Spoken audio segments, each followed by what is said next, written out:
Thưa quý vị, trong chuyến thăm Việt Nam mới đây của Thủ tướng Malaysia Ismail Sabri bin Yaakob, các nhà lãnh đạo hai nước đã nhất trí tăng cường hợp tác phát triển ngành công nghiệp Halal tại Việt Nam.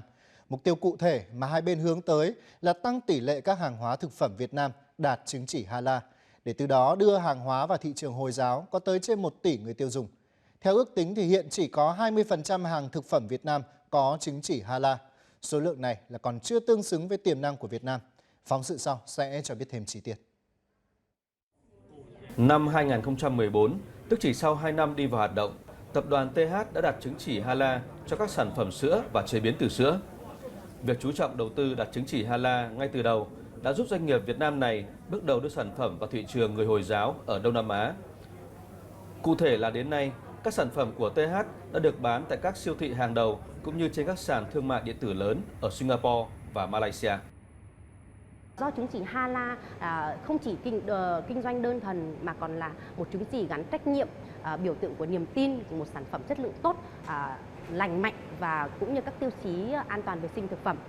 Như vậy, đây chính là những cái cơ sở quan trọng giúp doanh nghiệp chúng ta tiếp cận các thị trường như là những thị trường khó tính như là châu Âu hay là Mỹ. Số lượng các doanh nghiệp Việt Nam tham gia vào thị trường Halal có tăng lên trong những năm gần đây, song vẫn còn quá nhỏ so với tiềm năng hàng nông sản thực phẩm mà Việt Nam đang có. Để tạo nên sự bứt phá, các chuyên gia cho rằng cần tạo ra một hệ sinh thái Halal tại Việt Nam để các doanh nghiệp có thể dễ dàng tham gia và chuẩn hóa quy trình từ khâu sản xuất, chế biến cho đến kiểm định, cấp chứng nhận Halal. Việt Nam có các sản phẩm Halal tiềm năng như cà phê, trà, hạt điều, các loại gia vị, nhưng không có cơ quan nào quản lý về quy trình chế biến, cũng như tiêu chuẩn Halal ở Việt Nam. Có thể nói tiềm năng thì lớn đấy, nhưng chưa có động thái gì để phát triển thành quy mô công nghiệp. Sự thay đổi quan trọng có thể diễn ra trong thời gian tới khi Malaysia, nước đóng vai trò đầu tàu trong nền kinh tế Halal thế giới, ngỏ ý sẵn sàng hỗ trợ Việt Nam phát triển ngành công nghiệp đặc thù này. Bản thân Thủ tướng Malaysia Ismail Sabri trong cái chuyến thăm vừa qua cũng đã khẳng định với lãnh đạo cấp cao ta là Malaysia cam kết và sẵn sàng đi vào triển khai ngay trong việc hỗ trợ Việt Nam thâm nhập vào cái thị trường Halal này. Bắt đầu bằng những cái vấn đề nó đơn giản như vấn đề đào tạo, vấn đề xây dựng chuỗi, vấn đề phát triển những cái chứng chỉ, công nhận những cái chứng chỉ. Với nỗ lực và quyết tâm hợp tác của cả hai bên, Việt Nam kỳ vọng có thể tiến xa và nhanh hơn trong tiến trình đưa sản phẩm hàng hóa tới thị trường của trên 1 tỷ người tiêu dùng Hồi giáo trên toàn thế giới.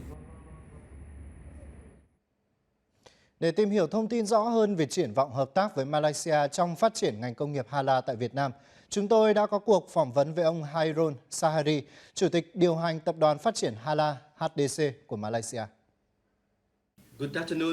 Xin chào và cảm ơn ông Harun đã tham gia trả lời phỏng vấn với Đài truyền Việt Nam. Xin ông cho biết là vì sao Việt Nam cần hợp tác với Malaysia để phát triển ngành công nghiệp Halal và lợi ích mà hai bên có được từ sự hợp tác này là gì? Malaysia là quốc gia đi tiên phong trong nền kinh tế Halal. Hơn nữa, hệ sinh thái Halal của chúng tôi rất mạnh mẽ và bền vững, bởi vì chúng tôi có cả khuôn khổ quản lý và khuôn khổ phát triển công nghiệp Halal tiên tiến. Việc hợp tác giữa hai chính phủ mang lại lợi ích là tăng cường thương mại Halal, thu hút đầu tư nhiều hơn, tạo thêm nhiều cơ hội việc làm có chất lượng. Điều này chỉ có được khi hệ sinh thái Halal của Malaysia được kết nối với hệ sinh thái Halal của Việt Nam. Vì vậy, sự kết nối nếu đủ mạnh sẽ tạo ra nhiều cơ hội kinh doanh khác nhau giữa các công ty của hai quốc gia trong ngành này. Có thể kể như công ty cung ứng nguyên liệu thực phẩm Halal, công ty sản xuất theo hợp đồng, phát triển bất động sản công nghiệp, phát triển các trung tâm chế biến nông sản, phát triển viện giáo dục đào tạo, có thể nhượng quyền hoặc kinh doanh, trao đổi lao động tay nghề cao, nghiên cứu và phát triển. Vấn đề đặt ra ở đây là Việt Nam đã sẵn sàng như thế nào cho hệ sinh thái Halal. Vì thế, đó là điều mà chúng ta cần cùng nhau hợp tác để tìm cách hỗ trợ Việt Nam phát triển hệ sinh thái Halal bền vững và sôi động trong thời gian dài. Được biết là phía Malaysia đề xuất hợp tác phát triển khu công nghiệp Halal tại Việt Nam. Ông có thể cho biết rõ hơn về mô hình này?